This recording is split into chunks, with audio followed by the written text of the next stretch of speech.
buenos días, bienvenidos. Estamos empezando nuestro tiempo devocional en esta mañana.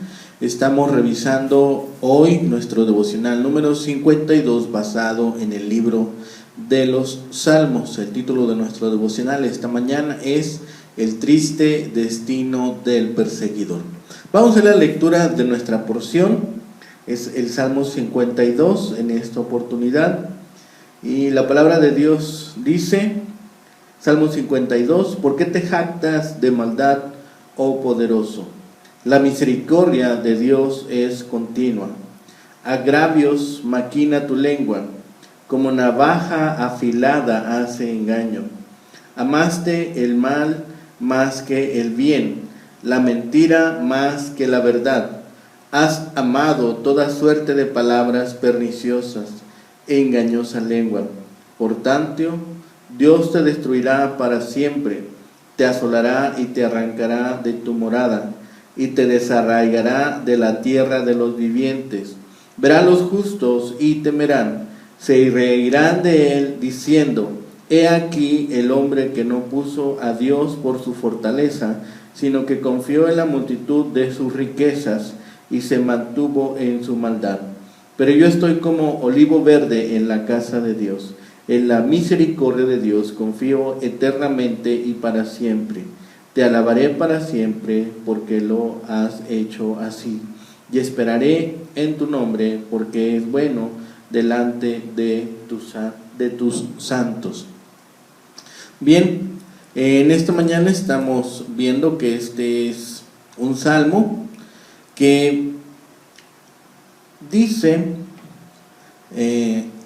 o nos transmite una lamentación que enfatiza mucho el juicio de los enemigos de David. El título en este salmo nos explica el incidente en la vida de David que le impulsó a escribirlo. Doc dice, masquil de David cuando vino Doeg edomita y dio cuenta a Saúl diciéndole, David ha venido a casa de Ahimelech. ¿Sí? Doeg, un oficial de Saúl, había espiado a David cuando fue donde Ahimelech, el sacerdote de Nob, por provisiones y orientación. El informe de Doeg enojó tanto a Saúl que destruyó la familia sacerdotal de Nob. Este incidente debió haber descorazonado a David. Sus actos habían causado la muerte de otros y sus enemigos estaban decididos a destruirlo. Por eso es que en este salmo se presenta una pregunta de por qué la jactancia de la maldad. ¿Sí? Y además habla de un Dios que va a destruir al malo. Y este salmo empieza con enseñanzas por el título. Un masquil era una forma didáctica de enseñanza. El título del salmo indica la ocasión de su origen, como hemos dicho, y la clasificación de este salmo lo podemos hacer porque el salmista denuncia con firmeza y valor la prepotencia y arrogancia de las personas poderosas que no se inhiben ni dudan en utilizar la calumnia, el poder y la mentira para lograr sus objetivos. Después el salmista pasa a anunciar el castigo que recibirán tales personas, que es el contraste con la paz, el gozo y la prosperidad que disfrutará el salmista por causa de su confianza en Dios. El tema del salmo es la identificación de las fuerzas vitales que sostienen la vida con propósito. De un lado se presentan las mentiras y las riquezas que sostienen las actividades de las personas poderosas y prominentes, y por el otro lado la misericordia divina que produce gente íntegra, noble y justa.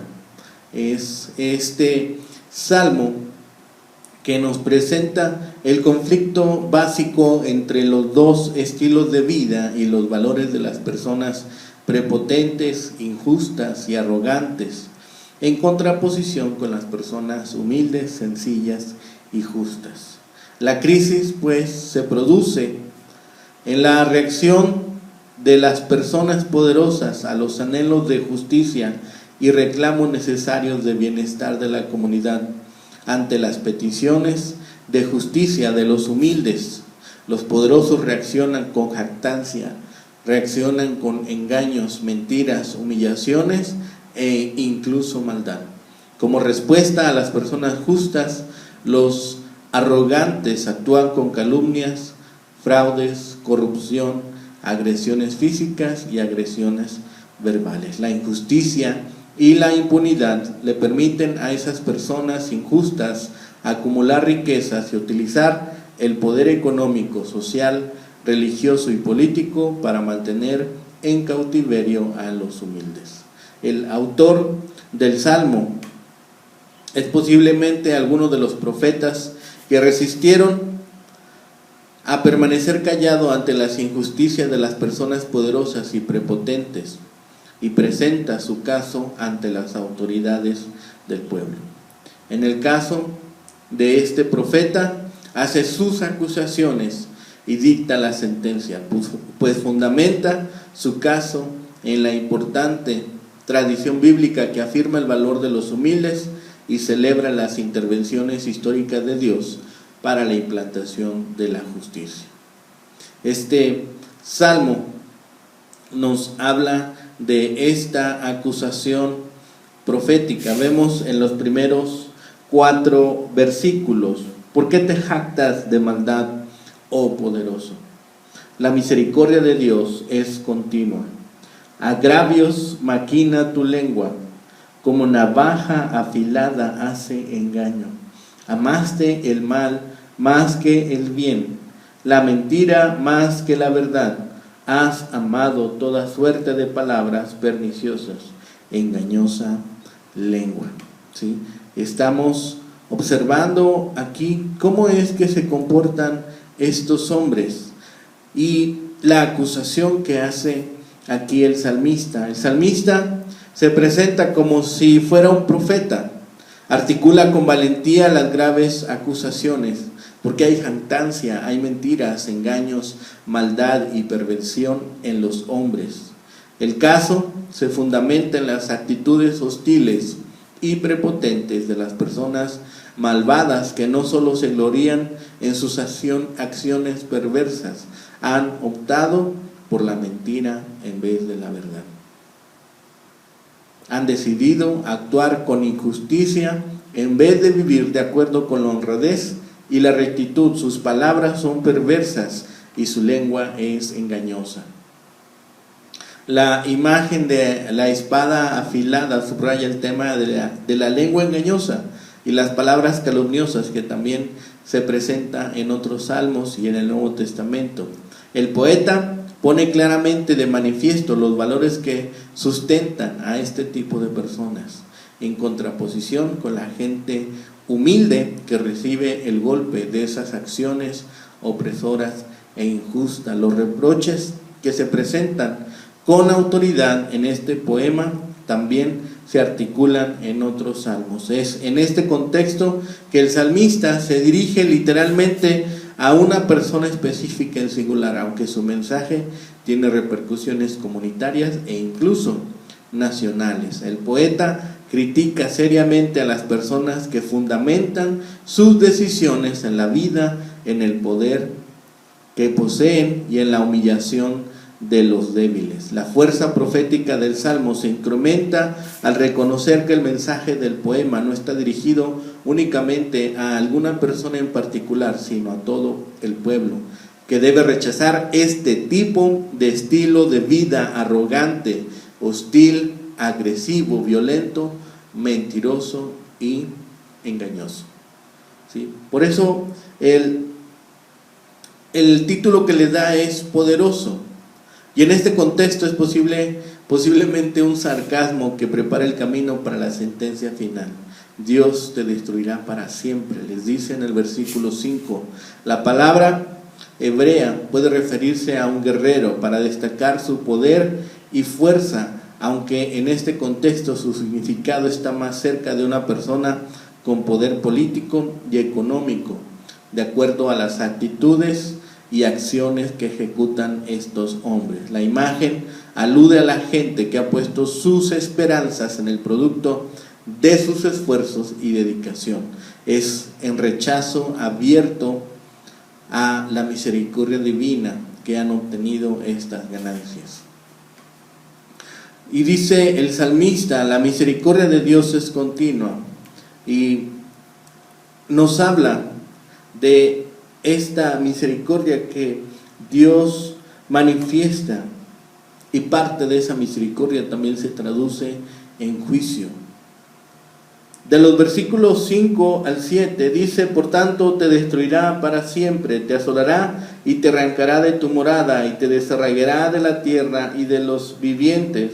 Verán los justos y temerán, se reirán de él diciendo: he aquí el hombre que no puso a Dios por su fortaleza, sino que confió en la multitud de sus riquezas y se mantuvo en su maldad. ¿Sí? Es en esta sección que el Salmo presenta la sentencia inapelable del poeta y articula aquí el corazón del mensaje profético. A la persona poderosa, arrogante, malvada y prepotente, Dios la destruirá para siempre, la arruinará y la echará de su casa, la desarraigará de la tierra. La palabra del profeta es firme y es clara. El futuro de la arrogancia es la destrucción. El porvenir de la prepotencia es el desarraigo, y el mañana de la maldad es la ruina eterna. La destrucción es total y definitiva e incluye casa y campo, que presentan los entornos básicos de las personas, su hogar y su centro de trabajo.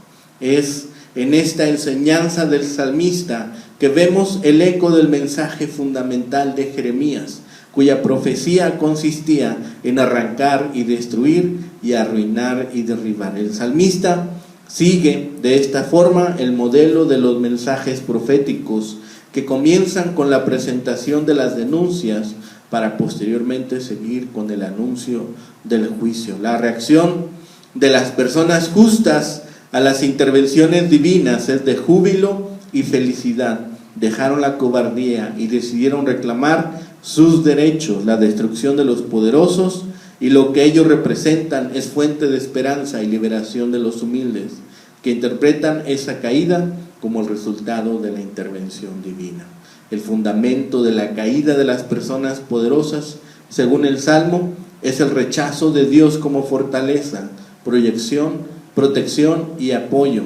Es la actitud soberbia que les impide a confiar en sus propias fuerzas y riquezas y mantenerse en sus maldades.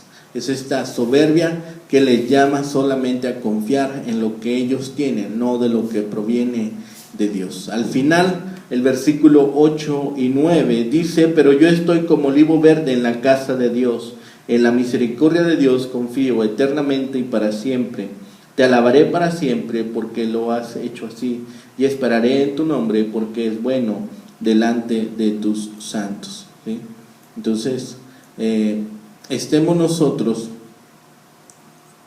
conociendo por medio de este salmo que el profeta da su testimonio, el salmista expone su experiencia y agradece a Dios su intervención, habla elocuentemente de la bondad y la misericordia divinas, alaba al Señor por lo que ha hecho y espera en el nombre de Dios, porque éste siempre interviene positivamente para responder positivamente a las necesidades de su pueblo. La imagen de este olivo verde del cual habla en el versículo 8 es un símbolo de esplendor, vitalidad y prosperidad. Y en este contexto el salmista se ve a sí mismo con sentido de futuro y felicidad, y fundamentado esto en las intervenciones divinas que harán justicia y le ubicarán en un lugar prominente. La base de la esperanza del poeta es pues la misericordia divina, en la cual confía eternamente y para siempre, que es una frase que refiere al compromiso y seguridad que ha depositado en Dios. El Salmo se contrapone a la jactancia y altivez de las personas poderosas, con la humildad y el compromiso de la gente humilde y santa, que en este caso se compara al olivo verde. ¿Sí? Se confrontan también aquí la idea de firmeza y estabilidad de la casa de Dios con las ruinas y la destrucción de la casa del poderoso, que confían en riquezas y se fortalecen con mentiras y engaños. Al hacer esta lectura en este caso, podemos ver que el Dios del pacto y la alianza sostiene a la gente humilde y rechaza a las personas soberbias. El Señor del Salmo no cede ante los avances del mal, ni pacta con los hombres y mujeres que presentan maldad. Es el Dios que sostiene a las personas que luchan por la implantación de la justicia y quien ayuda a aquellos que trabajan para el establecimiento de la paz. El Salmo también hace una evocación a las intervenciones divinas que propiciaron la liberación de Israel del imperio egipcio. En este contexto podemos hablar ahora de Jesús de Nazaret, que articula su mensaje de denuncias a las injusticias y de rechazo a quienes se benefician de esos sistemas. En ocasiones, sus mensajes contra tales personas ricas que confían solamente en sus riquezas es de manera fuerte, pues sus saberes fiscales pueden ocultar las injusticias que generan las decisiones y las instituciones humanas que operan bajo estos principios. Es por eso el contraste entre en este salmo, un contraste entre el pecador y el santo, pues se establece un contraste entre el impío y el justo. Su tono es directo al expresar el resentimiento que siente el hombre piadoso al enfrentarse con aquellos que no temen a Dios. Y es aquí, en este salmo, que podemos vislumbrar la doctrina de la retribución divina. El carácter y el sentido del impío quedan expuestos en estas líneas. Su lengua del malvado es como una navaja afilada que hace engaño. La retribución es segura para estos hombres. Serán destruidos, arrancados y desarraigados de la tierra de los vivientes. En contraste con la vida del justo. El justo, dice, será como un olivo verde en la casa de Dios, florecido y fructífero. Confiará en la misericordia de Dios eternamente y lo alabará, porque es bueno delante de sus santos. Es este Dios el que se manifiesta de esta forma, ya que el hombre vil, el hombre malvado, se jacta, es mentiroso y perverso, mientras el hombre justo es temeroso de Dios, fructífero en el trabajo y fiel en la comunión con el Padre. Por eso podemos nosotros pensar que la justicia divina y la humana están de acuerdo sobre el destino que el salmista predice para aquellos malvados y todos los que confían solamente en sus propias fuerzas. Dios les derribará y les aplastará en la tierra, cual edificio se derrumba y es reducido a escombros. El Altísimo le arrebatará sus propiedades y les desarraigará completamente de la tierra. Los que temen, sin embargo, a Dios vivirán y llegarán a ver el día, y siendo impresionados por el juicio asombroso de Dios, reirán del final de los malos y dirán: he aquí el hombre que no puso en Dios por su fortaleza, sino que confió en la multitud de sus riquezas y se mantuvo en su maldad. El carácter del salmista es firme. El carácter del salmista nos muestra que él magnificará el nombre de Dios en la presencia de todos sus santos, porque su nombre es bueno y todo lo que él es bueno. Este salmo nos presenta cómo son las acciones de los malos que se vuelven una ofensa para Dios. Es muy fácil confundir las hazañas, con la virtud. Solo porque algo se hace bien o se lleva a cabo en su totalidad no significa que sea bueno. Hoy midamos todo lo que hacemos mediante la ley de la palabra de Dios, no por la manera tan eficiente que la realizamos, sino realmente si aquellas acciones están glorificando el nombre de Dios. Porque así, con Dios de nuestro lado, al igual que David se comparó con un árbol de olivo verde en la casa de Dios, nosotros seremos olivos que no solamente son árboles que tienen larga vida, sino que su verdor se mantiene por mucho tiempo.